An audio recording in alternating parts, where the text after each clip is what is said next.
Health और life insurance पर GST पूरी तरह से हटाने का रास्ता साफ हो गया है। ग्रुप ऑफ मिनिस्टर्स की आज हुई बैठक में ज्यादातर मेंबर्स ने केंद्र सरकार के प्रस्ताव पर सहमति जताई है। जीओएम के कन्वीनर और बिहार के उप मुख्यमंत्री सम्राट चौधरी ने कहा है कि हमारी राय है कि हेल्थ और लाइफ इंश्योरेंस के प्रीमियम पर से जीएसटी माफ कर देना चाहिए।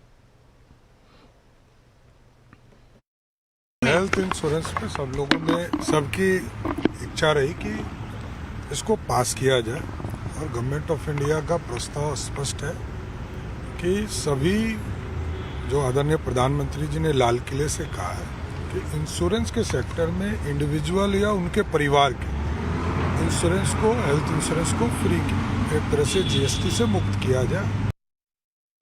और आज की बैठक की ज़्यादा डिटेल के साथ आलोक प्रियदर्शी हमारे साथ। आलोक, बताए क्या हुआ आज की बैठक में?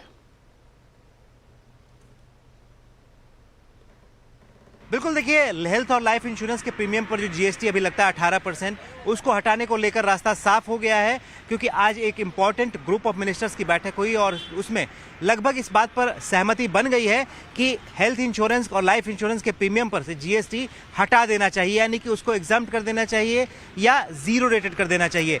इसको लेकर आज बिहार के उप मुख्यमंत्री सम्राट चौधरी की अध्यक्षता में जो ग्रुप ऑफ मिनिस्टर की बैठक हुई, ज़्यादातर मेंबर्स ने इसी पक्ष में फैसला लिया कि जो हेल्थ और लाइफ इंश्योरेंस पर जीएसटी है वो नहीं रहना चाहिए। हालांकि कुछ राज्यों के उसमें कंसर्न्स थे जिसको आगे आने वाले दिनों में एड्रेस किया जाएगा, लेकिन कुल मिलाकर देखा जाए तो ग्रुप ऑफ मिनिस्टर्स की जो सिफारिश होगी वो अब आगामी जीएसटी काउंसिल में जाएगी और उस पर अंतिम फैसला होगा कि हेल्थ और लाइफ इंश्योरेंस जो कि इंडिविजुअल पर लगता है उस पर से जीएसटी कब और कैसे हटाई जाएगी। तो ये आखिरी फैसला ग्रुप ऑफ जो जीएसटी काउंसिल की आगामी बैठक होने वाली है सितंबर के महीने में, उस पर होगी। इसके अलावा एक और अहम बैठक सेस को लेकर यहाँ पर हुई, जिसमें ये तय किया गया कि किस तरह से सेस की जो हटाया जाए, राज्यों पर जो भी राज्यों पर के कंपनसेशन देने को लेकर जो सेस लगता है उसको कैसे हटाया जाए, उसकी आगे मॉडलिटीज़ क्या होंगी।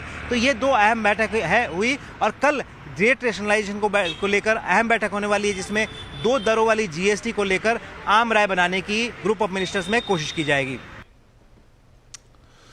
और प्रधानमंत्री हो या मुख्यमंत्री या फिर मंत्री, अगर किसी अपराध में 30 दिन तक आप जेल में रहे तो आपको अपना पद छोड़ना पड़ेगा। इसके लिए आज लोकसभा में गृह मंत्री अमित शाह ने 3 अलग अलग बिल पेश किए। बिल पर विपक्षी पार्टियों ने भारी हंगामा भी किया। इसके बाद इस बिल को जॉइंट पार्लियामेंट्री कमेटी जेपीसी के पास भेज दिया गया है। मैं प्रस्ताव करता हूं कि भारत के संविधान का संशोधन करने वाला विधेयक, संघ राज्य क्षेत्र शासन अधिनियम 1963 का संशोधन करने वाला विधेयक तथा जम्मू कश्मीर पुनर्गठन अधिनियम 2019 का संशोधन करने वाले विधेयकों को माननीय अध्यक्ष जी द्वारा नाम निर्दिष्ट किए जाने वाले इस सभा के 21 सदस्य और माननीय उपसभापति द्वारा नाम निर्दिष्ट किए जाने वाले राज्यसभा के 10 सदस्यों को मिलकर बनने वाली संयुक्त समिति को सौंपा जाए। तो आखिर इस बिल में ऐसा क्या है, जानने के लिए चलते हैं लक्ष्मण रॉय के पास। बताएं लक्ष्मण जी, विपक्ष इतना हंगामा क्यों कर रहा है? देखिए, इन दोनों बातों को जानने से पहले आपको एक उदाहरण देना चाहूँगा। हाल के उदाहरण से समझिए, जब दिल्ली के मुख्यमंत्री अरविंद केजरीवाल थे, उन पर आरोप लगा, जेल गए, करीब 6 महीने तक जेल में रहे, लेकिन उन्होंने पद नहीं छोड़ा, जेल से ही सीएम की कुर्सी चलाई। लेकिन इस बिल के प्रावधान लागू होने के बाद ऐसा नहीं होगा। इस बिल में ऐसा कुछ किया गया है। इस बिल में यह प्रावधान किया गया है कि अगर आप प्रधानमंत्री हों, मुख्यमंत्री हों, केंद्र सरकार के मंत्री हों, राज्य सरकार के मंत्री हों, अगर आप किसी अपराध के आरोप में, ध्यान दीजिएगा, अपराध में नहीं, अपराध के आरोप में अगर आप जेल जाते हैं आरोपी के तौर पर और अगर 30 दिन से ज़्यादा जेल में रहते हैं तो आपको अपनी कुर्सी छोड़नी पड़ेगी। ये कुर्सी छोड़नी पड़ेगी आपको 31वें दिन। 30 दिन के बाद आप किसी भी कीमत पर उस कुर्सी पर नहीं बने रहेंगे। अगर आप खुद नहीं छोड़ते हैं 31वें दिन, तो 31वें दिन आपको पदमुक्त मान लिया जाएगा, यानी आप स्वतः ना तो प्रधानमंत्री रहेंगे अगर प्रधानमंत्री थे, ना तो मुख्यमंत्री रहेंगे मुख्यमंत्री थे, ना तो आप मंत्री रहेंगे। इसमें 2 बातें काफ़ी महत्वपूर्ण महत्वपूर्ण है कि सजा पाने तक का इंतजार नहीं करना है। अगर आप गंभीर अपराध में जेल में हैं आरोपी के तौर पर, तब भी आपको पद छोड़ना होगा। दूसरी महत्वपूर्ण बात, गंभीर अपराध की परिभाषा इस बिल में रखी गई है। वो ये कहा गया है कि ऐसे अपराध जिसमें 5 साल की जेल का प्रावधान हो या फिर 5 साल से ज़्यादा की जेल का प्रावधान हो, वैसे अपराध में ये बातें लागू होंगी। अब आप कहेंगे आरोपी हैं, बाहर निकल गए जेल से तो क्या होगा?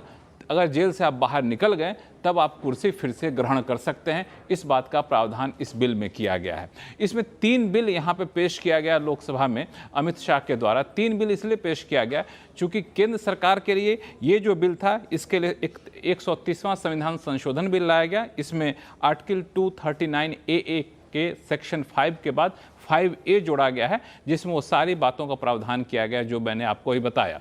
लेकिन कई सारे केंद्र शासित प्रदेश हैं, उनके लिए यहाँ पे एक अलग बिल लाया गया, जो केंद्र शासित प्रदेशों के लिए, जम्मू कश्मीर के लिए अलग बिल लाया गया, ताकि पूरे देश में इस बिल को लागू किया जाए। हालांकि इस बिल पर अभी हंगामा हुआ, चर्चा नहीं हो पाई है। इसे ज्वाइंट पार्लियामेंट्री कमेटी के पास यानी JPC के पास भेज दिया गया है और JPC की रिपोर्ट आने के बाद फिर इस बिल पर चर्चा होगी, इस बिल को पारित करने की कोशिश होगी। नहीं, कम से कम इस सत्र में यह बिल पारित नहीं होगा।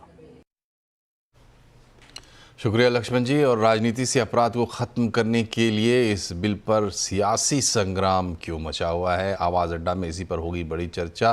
सियासी शुद्धिकरण शाम 7:57 पर।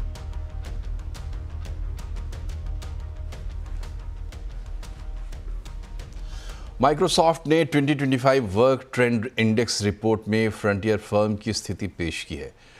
93% कारोबारियों ने माना है कि अगले 12 से 18 महीने के अंदर AI इस्तेमाल करना पड़ेगा। और अब आपको सीधा लिए चलते हैं अश्विनी वैष्णव के इंटरव्यू में हमारे सहयोगी लक्ष्मण रॉय के साथ। पिछले 3-3.5 वर्षों से गेमिंग इंडस्ट्री के साथ बड़ा एंगेजमेंट रहा है, जिसमें जो अच्छे एलिमेंट्स हैं गेमिंग इंडस्ट्री के, जो आप अगर देखें gaming industry basically gaming sector के 3 सेगमेंट्स हैं। पहला सेगमेंट है ई स्पोर्ट्स, दूसरा सेगमेंट है ऑनलाइन सोशल गेमिंग, तीसरा सेगमेंट है online money gaming. E sports और ऑनलाइन सोशल गेमिंग के अच्छे प्रभाव हैं, उसको इनकरेज करने का प्रयास किया गया है। और जो ऑनलाइन मनी गेमिंग है उसके समाज पे जो हानिकारक प्रभाव है उसको पिछले कई वर्षों से कंटेन करने का, उसको रोकने का, समाज में हानि न हो उसके प्रयास ऑलरेडी किए जा रहे हैं और इंडस्ट्री के साथ लंबे समय से एंगेजमेंट रहा है। इससे पहले भी अच्छे प्रयास किए गए हैं और अब इस बिल को लाने की ज़रूरत इसलिए है कि समाज में जो क्षति हो रही है, जो नुकसान हो रहा है, वो बहुत ही एक सिग्निफिकेंट लेवल पहुंच चुका है। कई ऐसे परिवार हैं जिसमें पूरे जीवन भर की कमाई चली जाती है ऑनलाइन मनी गेम्स में। कई ऐसे इंस्टेंसेस है जिसमें सुसाइड कमिट कर रहे हैं। एक अभी हाल ही में टाइम्स ऑफ इंडिया की रिसेंट रिपोर्ट है 20 तारीख की, जिसमें कहा गया कि कर्नाटक में 31 महीने में 32 सुसाइड्स। एक तरीके से समाज पे बहुत बड़ा नेगेटिव इम्पैक्ट आ रहा है।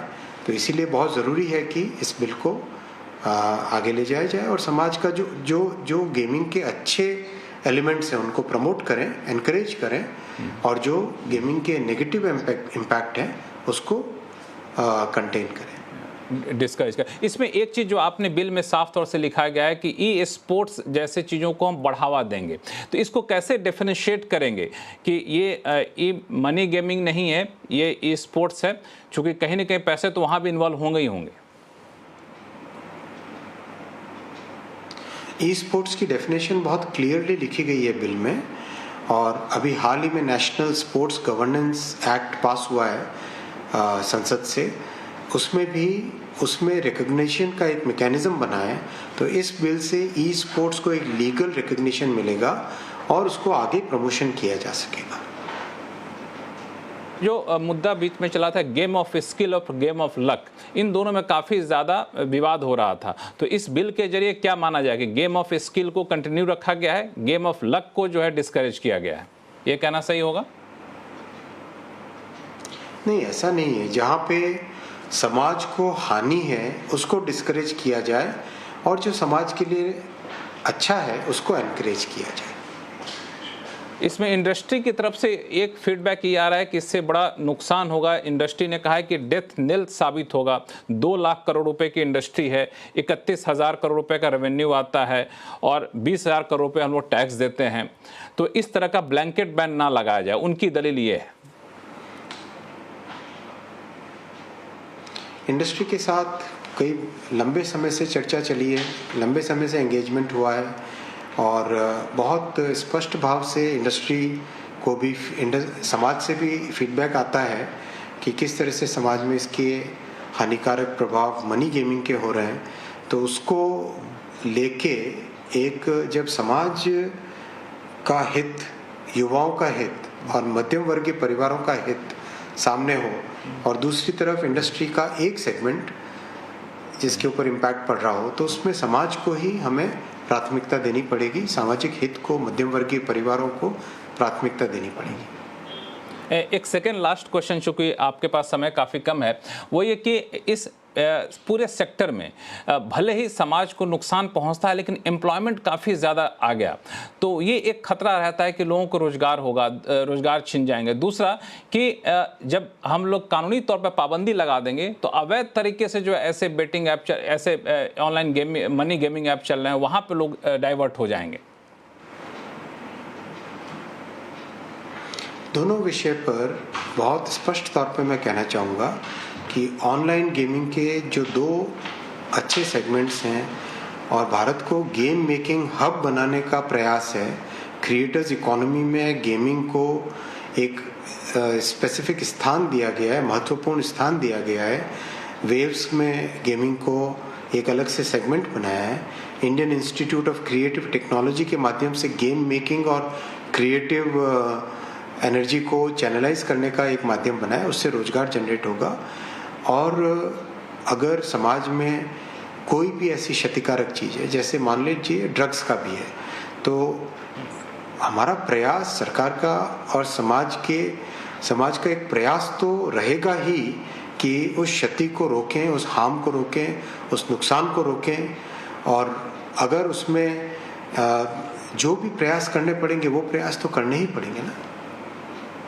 बिल्कुल। एक आखिरी सवाल सर कि इस जो लोकसभा से बिल पारित हो गया है, कब तक इसके प्रावधानों को हम लागू होता माने, और जो कंपनियां ऑलरेडी इसमें कारोबार कर रही हैं क्या उनको कोई एक टाइमलाइन दिया जाएगा कि हाँ इतने समय के भीतर अपने कारोबार के नेचर को चेंज कर लीजिए या फिर बंद कर लीजिए? देखते हैं, अभी तो बिल पास होने दीजिए। धन्यवाद। चलिए, बहुत बहुत शुक्रिया हमसे बातचीत करने के लिए। तो ये थे आईटी मिनिस्टर और कैबिनेट मंत्री अश्विनी वैष्णव साहब। और ये बिल ऑनलाइन मनी गेमिंग पर प्रतिबंध लगाने वाले इस बिल को लोकसभा से पारित होने के बाद इसकी क्या खूबियां हैं और जो शंकाएं जताई जा रही थी उन शंकाओं को खारिज करते हुए यहाँ पे अश्विनी वैष्णव दिखे हैं। और जब ये बिल अभी लोकसभा से पारित हुआ है, राज्यसभा से पारित होगा, फिर उसके बाद इसके नियम नोटिफाई किए जाएंगे। नोटिफाई होने के बाद ये बिल लागू हो जाएगा एक्ट के तौर पर। चलिए, बहुत बहुत शुक्रिया लक्ष्मण जी। चलिए खबरों में बढ़ते हैं आगे। माइक्रोसॉफ्ट की खबर आपको बता रहा था। माइक्रोसॉफ्ट ने 2025 वर्क ट्रेंड इंडेक्स रिपोर्ट में फ्रंटियर फर्म की स्थिति पेश की है। 93% कारोबारियों ने माना है कि अगले 12 से 18 महीने के अंदर एआई इस्तेमाल करना पड़ेगा और लोगों की प्रोडक्टिविटी 60% तक बढ़ सकती है। हालांकि एआई की वजह से नौकरियां नहीं जाएंगी, लोगों को इसके लिए खुद को स्किल्ड करने की ज़रूरत पड़ेगी। एआई अपने आप ही बहुत सारी नौकरियां पैदा करेगा। एआई के लिए अपस्किलिंग और रीस्किलिंग की ज़रूरत ज़रूर पड़ेगी। AI will impact the labor force, but there are two things that we should prepare for. One is many new roles coming up. ये नए roles हैं जो पहले 12 महीने पहले नहीं थे. AI strategist, AI workflow planner, orchestrator, prompt engineer, ये सारे roles, नए roles आ रहे हैं जिसके लिए we have to prepare, and I think this creates opportunities for the workforce in India. Second is that we have to upskill. We all have to learn. You and I have to learn. I spend an hour every day learning. It's not enough. But we have to upskill people. In India, we've trained 2.4 million people on AI, 65% of them women, 74% from tier 2, tier 3 towns. We want to get to 10 billion people trained on AI. But I think that's two things. So new skills, new roles, and then constant upskilling are the need of the hour. खाने पीने की चीज़ों की कीमतों में गिरावट के चलते आगे महंगाई में और नरमी देखने को मिल सकती है। आरबीआई ने जुलाई मॉनेटरी पॉलिसी के मिनट्स जारी किए हैं। इसमें कहा गया है कि ग्लोबल अनिश्चितता के माहौल में एमपीसी को सतर्क रहना होगा। त्योहारी सीजन में मांग बढ़ने की उम्मीद है, लेकिन फिलहाल मांग को लेकर अनिश्चितता है और टैरिफ के चलते भी स्थिति साफ नहीं हो रही है। आरबीआई को 6.5% ग्रोथ हासिल होने की पूरी संभावना दिख रही, लेकिन देश की क्षमताओं के हिसाब से ये ग्रोथ रेट कम है। भारतीय इकोनॉमी में मजबूती है, स्थिरता भी बनी हुई है और ग्रोथ की अपार संभावनाएं हैं। और बात करते हैं बाजार की। बाजार में लगातार 5वें दिन तेजी देखने को मिली। सेंसेक्स निफ्टी बढ़त के साथ बंद हुए हैं। सेंसेक्स 213 पॉइंट और निफ्टी 70 पॉइंट चढ़ा है। मिड कैप स्मॉल कैप शेयरों में खरीदारी रही है। बाजार में आज का कारोबार कैसा रहा, डिटेल बता रहे हैं आशीष चतुर्वेदी। देखिए, बहुत ही इंटरेस्टिंग सेशन देखने को मिला, जहां पर शुरुआत अगर आप देखें तो थोड़ी सी सुस्ती, थोड़ी सी नरमी के साथ हुई, लेकिन क्लोजिंग आपको 25,000 के ऊपर यहां पर देखने को मिली। सेंसेक्स की बात करें, मिड कैप की बात करें, तेजी यहां पर देखने को मिली। सिर्फ एक निफ्टी बैंक ऐसा था जहां पर अगर आप देखें तो क्लोजिंग आपको लाल निशान में नजर आएगी। क्विकली समझ लेते हैं कि निफ्टी के बढ़ने वाले शेयर कौन से हैं। तो यहां पर निफ्टी में अगर आप देखें तो एफएमसीजी पैक, और खासतौर पर अगर आप देखें तो आईटी में इन्फी और टीसीएस, यहां पर आपको योगदान देखने को मिला। लेकिन गिरने वाले शेयरों की बात की जाए, वो स्टॉक जहां पर आपको दबाव देखने को मिला तो टाटा मोटर्स है, बजाज फाइनेंस, श्रीराम फाइनेंस और बीईएल, ये कुछ ऐसे स्टॉक्स हैं जहां पर आपको गिरावट नजर आई। ब्रॉडर मार्केट्स को समझते हैं। फैक्ट को देखिए, पूरा फर्टिलाइजर स्पेस बजिंग था, फिनिक्स मिल्स खबरों के चलते, और पूरी होटल्स और हॉस्पिटैलिटी, इंडियन होटल्स ने लीड किया 4% की तेजी के साथ। Tata communication, Muthoot finance, Bharat forge और ऑरबिंदो फार्मा, यहां पर आपको गिरावट नजर आई। ओवरऑल अगर आप देखें तो इंटरेस्टिंग सेशन, 25,000 के पार क्लोजिंग। और यहाँ रुक रहे एक छोटे से ब्रेक के लिए, लेकिन खबरें अभी और भी हैं, बने रहिए हमारे साथ।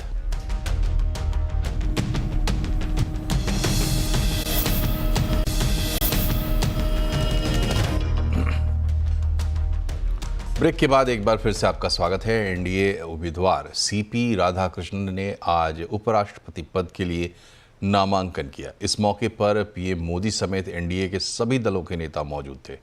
प्रधानमंत्री मोदी उनके प्रस्तावक भी हैं। उन्होंने 4 सेट में नामांकन दाखिल किया है। नामांकन के वक्त रक्षा मंत्री राजनाथ सिंह, गृह मंत्री अमित शाह समेत एनडीए के कई बड़े नेता मौजूद रहे। सीपी राधाकृष्णन कई राज्यों के राज्यपाल और 2 बार कोयम्बटूर से बीजेपी के सांसद रह चुके हैं। संख्या बल के हिसाब से उनकी जीत पक्की मानी जा रही है। दिल्ली के सदर बाजार में व्यापारियों ने फेस्टिवल सीजन में पहले अपनी दुकानों के बाहर एक खास पोस्टर लगाना शुरू कर दिया। इन पोस्टर्स पर लिखा है, यहाँ स्वदेशी सामान मिलता है। 15 अगस्त को लाल किले से स्वदेशी को बढ़ावा देने के लिए प्रधानमंत्री नरेंद्र मोदी ने दुकानदारों को इस तरह के पोस्टर लगाने को कहा था और अब इसकी शुरुआत सदर बाजार से हो भी गई है। ये जो पोस्टर है, साफ तौर पर प्रधानमंत्री नरेंद्र मोदी ने जिस तरह से 15 अगस्त को लाल किले की प्राचीर से ये ऐलान किया था कि देश के दुकानदार स्वदेशी को बढ़ावा दें, स्वदेशी लोग खरीदें, इस तरफ अपनी दुकानों के बाहर इस तरह के पोस्टर लगाएं। और अब यहाँ पर सदर बाजार में इसकी शुरुआत हो गई है। कुछ ट्रेडर्स हमारे साथ हैं, हम उन्हीं से ही जानेंगे जिन्होंने अपनी दुकानों के बाहर इस तरह के पोस्टर लगाए हैं। जैसा लाल किले से हमारे माननीय प्रधानमंत्री जी ने अनाउंस किया है स्वदेशी अपनाओ के लिए, तो हम उसके लिए पूरी तरह तत्पर हैं और धीरे धीरे इसको पूरे सदर बाजार में जोर शोर से इसको स्वदेशी के लिए हम अभियान चलाकर इसके लिए जनता को जागरूक करेंगे। देखिए, ये अभियान तो 1 साल पहले से ही शुरू हो चुका है कि अब, लेकिन ये और जोर शोर से हो रहा है एंड बहुत ही ज्यादा लोग हमें भी इसमें सपोर्ट कर रहे हैं। एंड सब इंडियन ज्वेलरी, जैसे मैं ज्वेलरी का डीलर हूँ, तो ज्वेलरी में ही सब अब इंडियन की तरफ ही ज्यादा ध्यान दे रहे हैं। चाइनीज को पब्लिक भी सपोर्ट नहीं कर रही है और ना ही अब वो क्वालिटी आती है। अपने प्रधानमंत्री की अपील के ऊपर अपने व्यापारियों को भी कहा है और सभी से यही प्रार्थना करते हैं और अपने जनता से भी ये कहते हैं कि वो ज्यादा से ज्यादा कोशिश यही करें कि स्वदेशी अपनाएं और विदेशी बढ़ाएं। तो देश का पैसा देश के अंदर ही रहे, देश के अंदर ही कमाया जाए और देश के अंदर ही खर्च किया जाए, यही मकसद है जो प्रधानमंत्री नरेंद्र मोदी ने ये बड़ा ऐलान किया है कि आप सब जितने भी दुकानदार हैं वो अपनी दुकानों के बाहर इस तरह के बैनर पोस्टर लगाएं। दीपाली नंदा, दिल्ली। हीरो मोटो ने आज देश की सबसे सस्ती क्रूज बाइक लॉन्च की है। नई hero glamour x 125 CC segment की सबसे फीचर पैक्ड बाइक है। इस बाइक में और क्या खास फीचर्स हैं, बता रहे हैं हमारे सहयोगी कुमार संजय। हीरो की 125 सीसी सेगमेंट में नई बाइक ग्लैमर एक्स आपके सामने है, लॉन्च हो चुकी है। कीमत है 90,000 से और टॉप मॉडल की कीमत है 1 लाख रुपया। और ये हीरो की पोर्टफोलियो में 5वीं बाइक है। जी हाँ, ग्लैमर है, उसे थोड़ी सी महंगी है और जो एक्सट्रीम 125 उसे थोड़ी सी सस्ती है कीमत के लिहाज से। और इसे कंपनी थोड़ी सी प्रीमियम, स्टाइलिश और मॉडर्न लुक देने की कोशिश की गई है। सामने देखें, खूबसूरती के साथ हेडलैम्प डिजाइन किया गया है और ये एलईडी है। इसमें जो टर्न इंडिकेटर है वो भी इसमें आपको एलईडी दिए गए। मैं आपको दिखाता हूँ, ये देखिए आपका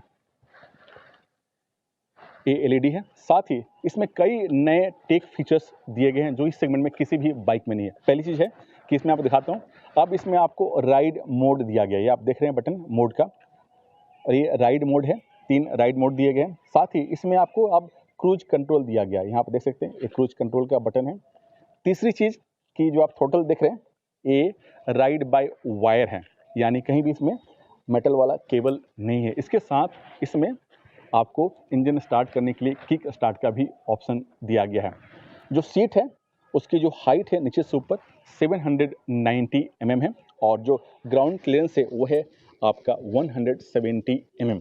और जो इंजन है सेम जो एक्सट्रीम 125 है वही इंजन इसमें दिया गया है। इंजन में कुछ भी बदलाव नहीं किया गया है। इंजन कैपेसिटी है 125 सीसी, पावर आउटपुट 11.4 bhp और इंजन आपको 5 स्पीड गियर के सहारे काम करता है। और जो इसकी स्टाइलिंग है काफ़ी खूबसूरत है। और जो इसका मुकाबला है 125 सीसी सेगमेंट में वो है होंडा की शाइन से है, बजाज की पल्सर 125 से है, बजाज की NS 125 से है और TVS की रेडर से है। अब देखना होगा कि नई ग्लैमर कितनी नंबर लेकर आती है सेल्स के मामले में। और इसी के साथ इस बुलेटिन में फिलहाल इतना ही, लेकिन खबरों का सिलसिला लगातार जारी रहेगा। आप रहिए अपडेट और इसके लिए जुड़े रहिए CNBC आवाज़ से हमारे सोशल मीडिया हैंडल्स के जरिए। नमस्कार।